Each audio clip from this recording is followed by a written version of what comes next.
এই ঘটনায় যেই জড়িত থাকুক, যত বড় ক্ষমতাধর ব্যক্তি জড়িত থাকুক, তাকে বিচারের মুখোমুখি করতে হবে, চাকরিচ্যুত করতে হবে।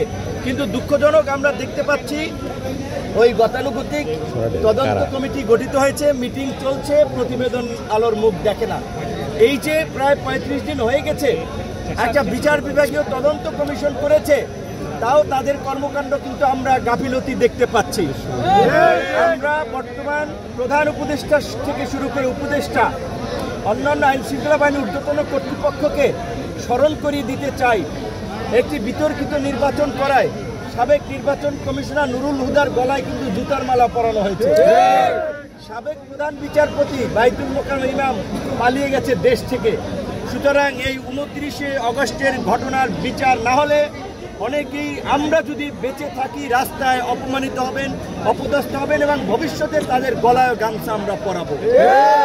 আমরা সরকারকে সহযোগিতা করছি, আমরা এই সরকার দ্বারা কোনো বেনিফিটেড হই নাই, আমরা সরকারের ভাগ বাটোয়ার অংশীদার হই নাই। যাদেরকে সরকার ভাগ বাটোয়ারা সমঝোতা করে এই পর্যন্ত একটা পরিস্থিতি তৈরি করার চেষ্টা করেছে, সেটা কিন্তু দেখা গেছে এখন কিন্তু দেশের মধ্যে বিশৃঙ্খলা হচ্ছে, নির্বাচন, পাহাড়ে অস্থিতিশীল পরিস্থিতি।